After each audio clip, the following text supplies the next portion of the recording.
अब उस खबर पर बात कर लेते हैं, उस कंपनी पर बात कर लेते हैं जो 2025 में लगातार लाइमलाइट में रही है। तो हम बात कर रहे हैं वोडाफोन आइडिया की। दरअसल एजीआर ड्यू वाले मामले के बाद अब सवाल ये उठ रहा है कि क्या सरकार वीआई पर एक और बड़ा फैसला लेने वाली है? क्या सरकार वोडाफोन आइडिया से अपना स्टेक खत्म करने वाली है? क्योंकि लगातार ये चर्चाएं चल रही हैं, सरकार के पास वोडाफोन आइडिया में करीब करीब 49% स्टेक है। तो अब सवाल ये उठता है कि क्या सरकार अपना जो स्टेक है वो बेचकर वोडाफोन आइडिया से बाहर निकलने वाली है? सर, इस तरीके की खबरें काफ़ी चल रही हैं कि सरकार जो है अपना स्टेक बेचना चाह रही है वोडाफोन आइडिया से, जो उसके पास 49% है। तो आपको क्या लगता है कि सरकार अपना स्टेक वाकई बेचना चाहती है और क्या कंपनी को अपने हाल पर छोड़ देगी सरकार? नहीं, देखिए, इस तरह की खबरें पहले भी आई थी। जब सरकार का एजीआर को लेके फैसला आया था, उससे काफ़ी पहले भी ये खबरें आई थी कि सरकार एक एक्सटर्नल एक से अधिक एक्सटर्नल इन्वेस्टर्स को तलाश कर रही है, जिनको लेकर सरकार आना चाहती है वोडाफोन आइडिया में और अपना स्टेक सरकार कुछ बेचकर निकलना चाहती है। यहाँ से थोड़ा बहुत स्टेक सेल करेगी और एक एक्सटर्नल इन्वेस्टर आएगा जो पैसा लगाएगा। अब माना जा रहा है कि सरकार अपना स्टेक पूरा निकाल कर यहाँ से एग्जिट करना चाहती है और चाहती ये है कि जो इन्वेस्टर आए। बताया ये भी जा रहा है सोर्सेस के हवाले से, जो मीडिया रिपोर्ट्स आई हैं उसमें, कि दो इन्वेस्टर्स जो दो बड़े कॉरपोरेट घराने हैं, उन्होंने इस बात के लिए अप्रोच किया था कि वो वोडाफोन आइडिया में स्टेक खरीदना चाहते हैं। अब सरकार चाहती है कि जो 49% स्टेक है उससे किसी तरह निकला जाए, लेकिन सरकार ये भी चाहती है कि जो स्टेक बेचा जाएगा वो सरकार उसको प्रॉफिट में बेचना चाहती है।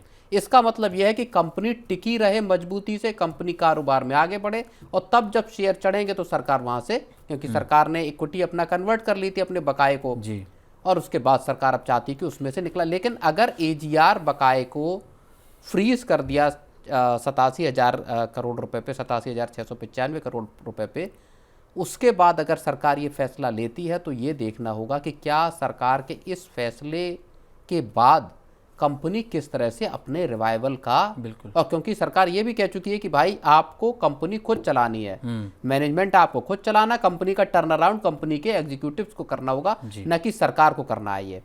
बिल्कुल।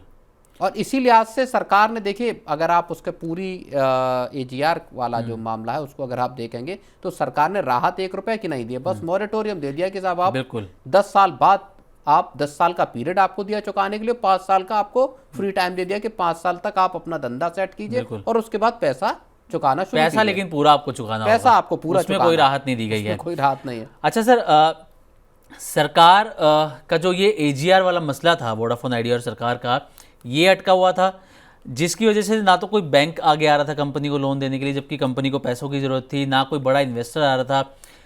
अब क्योंकि अगर सरकार बाहर निकल जाती है पूरे तरीके से, तो क्या आपको लगता है कि फिर कोई इस डूबती हुई नैया को कोई संभालने आगे आएगा, कोई बड़ा इन्वेस्टर? नहीं, देखिए, डूबती नैया में कोई इन्वेस्टर तभी आएगा जब उसको ये लगेगा कि ये कंपनी अब रिवाइवल की तरफ है।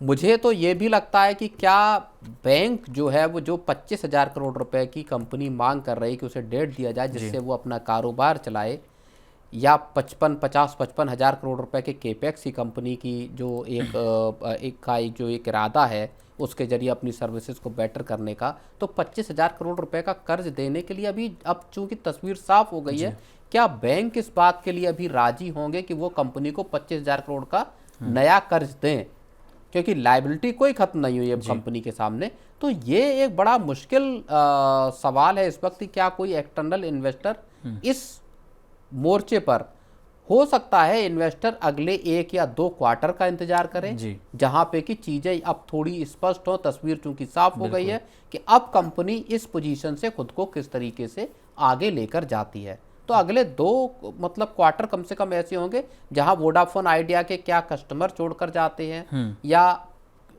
कंपनी 5G और बाकी सर्विसेज को किस तरह से स्ट्रेंथन करती है, किस तरह से कंपनी आरपू बढ़ाती है, क्या टैरिफ रिवाइज होंगे। तो ये बहुत सारे क्वेश्चन है जिसके आधार पर इतने रिस्की एनवायरनमेंट में कोई कंपनी पैसा लगाए, मुझे तो थोड़ा सा मुश्किल ही दिखाई देता है। बिल्कुल, मतलब अगले 2-3 क्वार्टर्स का इंतज़ार करना होगा कि कंपनी की परफॉर्मेंस कैसी रहती है, इसका यूज़र बेस कैसा रहता है कि लोग छोड़कर जा रहे हैं या फिर नए यूज़र्स जुड़ रहे हैं या फिर वहीं पर स्टेबल है। तो अगले 2-3 क्वार्टर तक नज़र इस पर रखनी होगी।